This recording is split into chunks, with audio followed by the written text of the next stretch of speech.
तो recombinant plasmid तो बन गया है। अब इस रिकॉम्बिनेंट प्लाज्मिड को सेल्स के अंदर डालना पड़ेगा ट्रांसफॉर्मेशन के लिए, और उस सेल को हम लोग कल्चर करके प्रोडक्शन लेंगे। अब ये रिकॉम्बिनेंट डीएनए को यानी कि प्लाज्मिड को सेल के अंदर कैसे इंट्रोड्यूस करवाया जाते हैं, ठीक है, या जीन ऑफ इंटरेस्ट को सेल के अंदर कैसे इनकॉर्पोरेट एंट्री दिलवाया जाते हैं, उसके लिए हम लोगों को एक प्रोसेस जानना है। एक नहीं, 2-3 प्रोसेस जानना है। तो सेल को इस काबिल बनाना है कि सेल रिकॉम्बिनेंट प्लाज्मिड को अपने अंदर ले पाए या रिकॉम्बिनेंट डीएनए को अपने अंदर ले पाए। तो इस प्रोसीजर को बोला जाता है सेल को कॉम्पिटेंसी प्रोवाइड करना, सेल को कॉम्पिटेंट बनाना। ठीक है, तो सेल कॉम्पिटेंट यानी कि काबिल बनेगा, तभी तो सेल डीएनए को इनटेक कर पाएगा, जीन ऑफ इंटरेस्ट को। तो बैक्टीरिया सेल के अंदर ये रिकॉम्बिनेंट डीएनए यानी कि रिकॉम्बिनेंट प्लाज्मिड कैसे जाएगा? बैक्टीरिया के बाहर तो सेल मेम्ब्रेन होता है, सेल मेम्ब्रेन के बाद पेप्टाइडोग्लाइकन से बना हुआ एक सेल वॉल होता है। तो कैसे उसको बैक्टीरिया के अंदर घुसाएंगे? तो चलो देख लेते हैं। तो पहले ये बैक्टीरिया को क्या करेंगे, बैक्टीरिया को एक सॉल्यूशन के डाइवैलेंट कैटायन का सॉल्यूशन कैल्शियम क्लोराइड का सॉल्यूशन के अंदर रखेंगे। ठीक है, अब कैल्शियम क्लोराइड क्या होगा, सॉल्यूशन में Ca++ और Cl- आयन में डिवाइड हो जाएगा, है कि नहीं? ओके, अब ये Ca++ आयन क्या होगा, ये Ca++ आयन जाके बैठ जाएगा डीएनए के ऊपर। डीएनए क्या है, नेगेटिवली चार्ज है, तो ये Ca जाके बैठ गया, कैल्शियम आयन पॉजिटिवली चार्ज है, तो ये कैल्शियम आयन जाके बैठ गया किसके ऊपर, डीएनए के ऊपर। ठीक है, अब बैक्टीरिया का सेल वॉल को नाजुक बनाना है ताकि वो इस डीएनए को एंट्री दे। तो डीएनए को नॉर्मली क्यों एंट्री नहीं देते हैं? क्योंकि नॉर्मली जो डीएनए होता है वो होता है हाइड्रोफिलिक और लाइपोफोबिक। तो हाइड्रोफिलिक और लाइपोफोबिक चीजों को तो सेल मेम्ब्रेन कतई अलाउ नहीं करते अपने अंदर। ठीक है, तो इसको अलाउ करवाना है जबरदस्ती। उसके लिए आप क्या करेंगे, डाइवैलेंट कैटायन ट्रीटमेंट के बाद हम लोग देंगे heat shock treatment. Heat shock treatment, अब ये पहले टेम्परेचर, ये डाइवैलेंट कैटायन से जब ट्रीटमेंट दिया जा रहा था डीएनए और सेल को, तो क्या होता है, तो टेम्परेचर रहता है 0 डिग्री सेल्सियस। अब जैसे ही हीट शॉक ट्रीटमेंट देंगे, टेम्परेचर को इंक्रीज करके हम लोग करेंगे 42 डिग्री सेल्सियस। उसके बाद यानी कि उसको गर्म करेंगे, उस टेस्ट ट्यूब को गर्म पानी में रखेंगे 42 डिग्री सेल्सियस टेम्परेचर में, ऐसा इन्वायरमेंट में।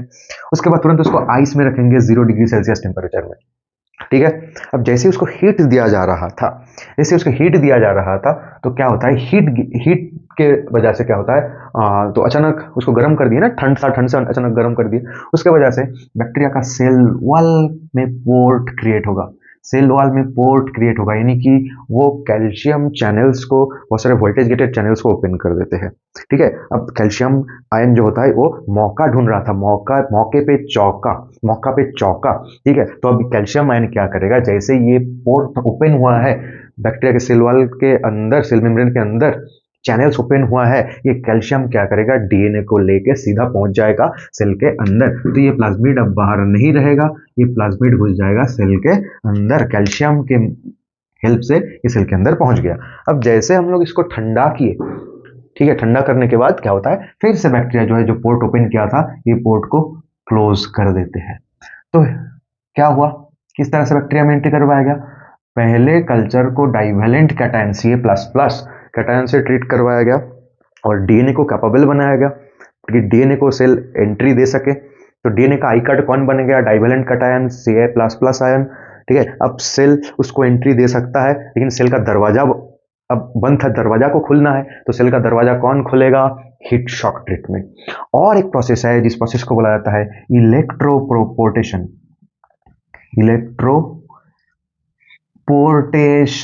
अब इलेक्ट्रोपोर्टेशन से क्या करते हैं हम लोग, बहुत ही लो वोल्टेज जो इलेक्ट्रिसिटी है वो मीडियम से पास करवाते हैं, सेल को बफर मीडियम में रखा जाता है और उस बफर मीडियम से बहुत ही लो वोल्टेज इलेक्ट्रिसिटी पास करवाया जाता है, तो जिसकी वजह से सेल मेम्ब्रेन का पोलैरिटी चेंज हो जाते हैं। ठीक है, और जो डिपोलराइज जैसे ही होगा सेल मेम्ब्रेन डीएनए को अपने अंदर आने का रास्ता बना देगा। ठीक है, तो इलेक्ट्रोपोरेशन भी एक टेक्निक है। उसके बाद प्लांट सेल के अंदर, प्लांट सेल तो प्रोटेक्टेड है मोटा सा सेल वॉल से, उसके अंदर हम डीएनए को, रिकॉम्बिनेंट डीएनए या जीन ऑफ इंटरेस्ट को कैसे एंट्री करवाएंगे, तो उसके लिए हम लोग इस्तेमाल करेंगे बंदूक का, ये वाला बंदूक। ठीक है, सीधा प्लांट सेल के अंदर गोली मारा जाएगा। ठीक है, तो गोली मारने के लिए तो बंदूक चाहिए ही। ठीक है, लेकिन डीएनए भाई इतना नाजुक है कि उसको अगर गोली बनाएंगे, उससे बुलेट बनाएंगे, तो वहीं पे मर जाएगा डीएनए। ठीक है, तो डीएनए को अब क्या करते हैं, डीएनए को हार्ड कोटिंग देते हैं गोल्ड, और गोल्ड या तो प्लाटिनम से। ठीक है, तो अब क्या होता है, यहाँ पे एक मशीन रहता है,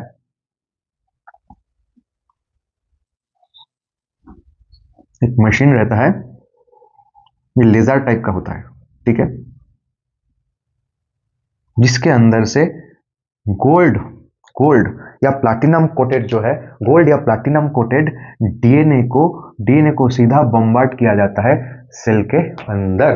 ठीक है, गोल्ड या प्लाटिनम कोटेड डीएनए को प्लांट सेल के अंदर बम्बार्ड किया जाता है, यानी कि दूर से उस सेल के अंदर गोली मार दिया जाता है, और ये जो गोल्ड का जो बुलेट है वो डीएनए को लेके डिलीवर कर देते हैं सेल के अंदर।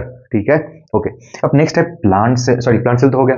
अब एनिमल सेल में क्या होगा, अब एनिमल सेल देखो, हम लोग के अंदर, बॉडी के अंदर जब कुछ देना पड़ता है मेडिसिन वगैरह, तो हम लोग सीधा इंजेक्शन लेते हैं, तो एनिमल सेल के अंदर भी इंजेक्शन दिया जाएगा, उसको बोला जाता है माइक्रो इंजेक्शन।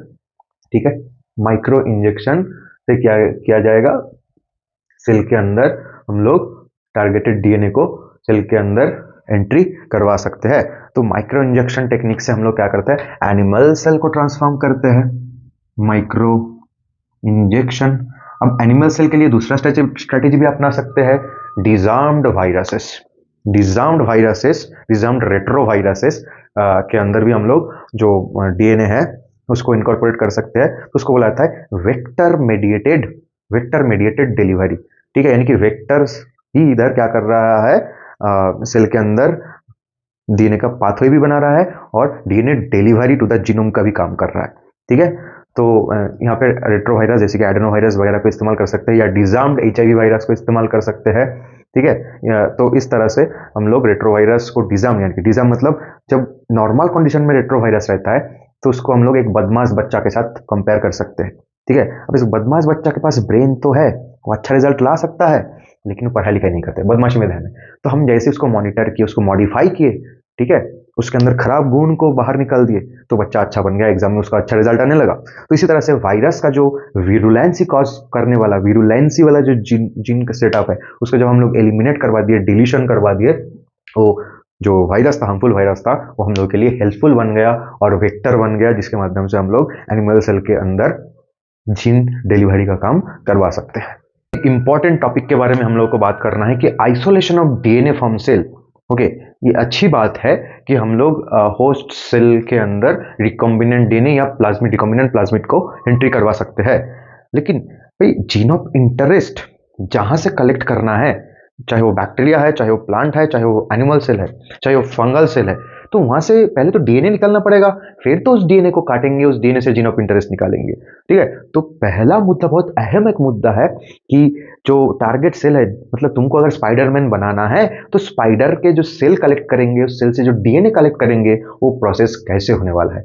तो चलो देखते हैं कि डीएनए कलेक्शन सेल के अंदर से कैसे होता है। अब सेल के अंदर एक डीएनए कहां पे होता है, अब ये अगर एक सेल है, सेल के अंदर डीएनए किधर होगा, डीएनए होगा ऑब्वियसली उसका न्यूक्लियस के अंदर डीएनए होगा। ठीक है, न्यूक्लियस के अंदर क्रोमैटिन फाइबर रहता है जिसमें क्रोमोसोम होगा, क्रोमोसोम के अंदर डीएनए होगा। अब उस डीएनए को निकालेंगे कैसे, तो अब अलग अलग तरह का सेल हो सकता है। जैसे सेल हो सकता है एक बैक्टीरिया, सेल हो सकता है एक बैक्टीरिया। अब बैक्टीरिया होगा तो बैक्टीरिया में तो एक ही क्रोमोसोम होता है, ठीक है, एक ही सर्कुलर डीएनए न्यूक्लियोइड होता है, और बैक्टीरिया के सेल के बाहर सेल मेम्ब्रेन रहता है, और सेल मेम्ब्रेन के बाहर रहता है पेप्टाइड ग्लाइकान या म्यूकोपेप्टाइड से बना हुआ एक सेल वॉल मोटा सा। तो फिर उसको कैसे तोड़ेंगे, तो इसका डिस्कवरी किया गया था अलेक्जेंडर फ्लेमिंग के द्वारा। वो एक दिन अपने लैब में बैक्टीरिया कल्चर कर रहे थे, तो भी एक्सीडेंटल एक डिस्कवरी था। ठीक है, तो उस बैक्टीरिया कल्चर के ऊपर स्ट्रेप्टोकोकस कल्चर कर रहे थे उसके ऊपर, तो बाई चांस वो छींक दिए थे। अब छींक से क्या निकलता है, सलाइवा निकलता है। ठीक है, तो अब देखा कि कुछ घंटे बाद वो बैक्टीरिया कॉलोनी मर रहा है। ठीक है, मर रहा है, भाई छींक से क्यों मर रहा है, छींक के अंदर तो सलाइवा है। तो मतलब पता चला कि सलाइवा में कुछ ऐसा कंपोनेंट है लाइसोजाइम बोल के, जो इस बैक्टीरिया का सेल वॉल को डिग्रेड कर रहा है, और बैक्टीरिया का जो इनर जो प्रोटोप्लाज्म है वो सीधा एनवायरनमेंट में ओपन हो जा रहा है, और बैक्टीरिया सर्वाइव नहीं कर पा रहा है। ठीक है, तो इस तरह से हम लोगों को उनको पता चल गया था कि नहीं, लाइसोजाइम से हम लोग, लाइसोजाइम जो एंजाइम है उससे बैक्टीरिया का आउटर कवरिंग को ब्रेक डाउन किया जा सकता है। तो बैक्टीरिया का आउटर कवरिंग को ब्रेक डाउन करने के लिए हम लोग इस्तेमाल करते हैं लाइसोजाइम एंजाइम। ठीक है, जो हम लोगों के आंसू में भी हो सकता है, जो हम लोगों के सलाइवा में भी हो सकता है।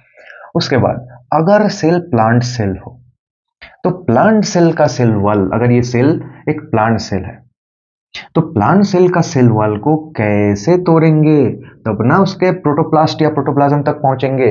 ठीक है, अब प्लांट सेल किस चीज से बना होता है? प्लांट सेल का सेल वॉल सेलुलोज से बना होता है, तो सेलुलोज को ब्रेक डाउन करने के लिए हम लोग इस्तेमाल करेंगे सेलुलेज। अब यहाँ पे और एक टेक्निक है, प्लांट सेल का चटनी भी बना सकते हो। ठीक है, उसके लिए चाहिए कुटनी। अब कुटनी मतलब क्या होता है? पैसल एंड मॉर्टर। ठीक है, जिस चीज से जो वैद्य लोग होते हैं वो जड़ी बूटियां को पेस्ट बनाते हैं। ठीक है, देखे हो ना? तो वो जो चीज है उसको बुलाते हैं पैसल एंड मॉर्टर। सीधा सीधी बात, मतलब अब थोड़ा अच्छी भाषा में बोलेंगे तो ग्राइंडर भी बोल सकते हैं। ठीक है, तो ग्राइंडर को इस्तेमाल करके हम लोग क्या कर सकते हैं, जो प्लांट टिश्यू है, प्लांट टिश्यू को अच्छी तरह से ग्राइंड कर लेते हैं, जिस प्रोसेस को होमोजिनाइजेशन भी बोला जाता है। और ये होमोजिनाइजेशन प्रोसेस करने के बाद भी क्या होता है, प्लांट सेल का सेल वॉल अपने आप ब्रेक डाउन हो जाता है। ठीक है, उसके बाद अगर टारगेट सेल फंगी हुआ, फंगल सेल हुआ, उससे उसके अंदर जीन ऑफ इंटरेस्ट है, तो वो कैसे निकालेंगे? तो फंगल सेल का सेल वॉल किस तरह से, किस चीज से बना होता है? काइटिन से बना होता है, ग्लाइकोप्रोटीन। अब तो काइटिन को डाइजेस्ट करने के लिए इस्तेमाल करेंगे काइटिनेज। अगर सेल एनिमल सेल हुआ तो एनिमल सेल का कवरिंग क्या है? बस सेल मेम्ब्रेन है। तो सेल मेम्ब्रेन को डिसॉल्व करवाने के लिए हम लोग को डिटर्जेंट इस्तेमाल करना पड़ता है। तो यहाँ पे जो डिटर्जेंट इस्तेमाल किया जाता है that is SDS, sodium dodecyl sulphate, sodium dodecyl sulphate या सोडियम डोडिसल सल्फेट, जो प्रोनाउंसिएशन करके पाओ। ठीक है, तो वहाँ पे एसडीएस बोल के एक तरह का डिटर्जेंट इस्तेमाल किया जा सकता है। ठीक है, ओके। ईडीटीए भी इस्तेमाल किया जा सकता है। ठीक है, इथिलीन डायमाइन टेट्राएसिटिक एसिड को एनिमल सेल का सेल जो मेम्ब्रेन है उसको डाइजेस्ट करने के लिए। ओके, तो अब ये सारे चीज इस्तेमाल करके क्या किया हम लोग? सेल को बैरन कर दिए, यानी कि सेल का सेल वॉल को ब्रेक डाउन कर दिए। अब एनिमल सेल के पास तो ऐसे ही सेल वॉल नहीं था। उसके बाद डिटर्जेंट इस्तेमाल करके सेल मेम्ब्रेन को भी बैरन कर दिया, सेल मेम्ब्रेन को भी ब्रेक डाउन कर दिया। अब क्या बचा? अब बचा सेल के अंदर का प्रोटोप्लाज्म। ठीक है, अब प्रोटोप्लाज्म से हमको क्या चाहिए? हमको स्पेशली चाहिए डीएनए, ना चाहिए प्रोटीन, ना चाहिए फैट, ना चाहिए आरएनए। तो अब ये आरएनए, अब ये डिटर्जेंट क्या होगा? डिटर्जेंट एसडीएस क्या करता है? ये फैट को भी ब्रेक डाउन करवा देते हैं, डाइजेस्ट करवा देते हैं। अब बचा आरएनए। आरएनए को डाइजेस्ट करने के लिए हम लोग डालेंगे एक एंजाइम जिसका नाम है आरएनएज। प्रोटीन को डाइजेस्ट करने के लिए ऐड करेंगे एंजाइम प्रोटीएज। ठीक है, अब प्रोटीएज बहुत तरह का प्रोटीज होता है, कुछ नेचुरल प्रोटीज होता है, जैसे कि नेचुरल प्रोटीज हम लोगों को मिलता है अनारसा के अंदर, एनानस के अंदर। ठीक है, पाइनएप्पल जिसको बोलते हैं, पाइनएप्पल के अंदर हम लोगों को मिलता है। उसके बाद नेचुरल प्रोटीज मिलेगा हम लोगों को जो पेपाइन होता है पपीता के अंदर। ठीक है, जिसको पेट में डाइजेशन, मांस खाने के बाद डाइजेशन में गड़बड़ हो रहा है, उनको डॉक्टर बोलता है ना कि कच्चा पपीता उबल के खा लो। ठीक है, क्योंकि उसमें पेपाइन एंजाइम होता है जो एक प्रोटीज एंजाइम होता है। तो इस तरह से हम लोग प्रोटीज एंजाइम इस्तेमाल करके क्या करेंगे? सेल का प्रोटीज और आरएनए इस्तेमाल करके ये सारे साइटोप्लाज्म वगैरह को डाइजेस्ट कर देंगे और हम लोगों को मिल जाएगा डीएनए। अब डीएनए कहाँ पे है?